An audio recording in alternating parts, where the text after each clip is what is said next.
Here we will write a program to accept two numbers and print total of that two numbers using class in Python. So first in comment line we will write. So first we will define class print total.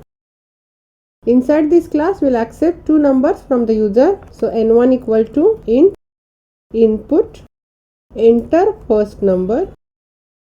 Then we will accept second number as n2 equal to int input enter second number, and then we'll calculate the total for these two numbers. So total equal to n1 plus n2, and we'll print this total along with these numbers. So print sum of, first we'll give n1, then we'll give plus sign, then we'll give n2, then we'll give equal to sign, and then we'll print total.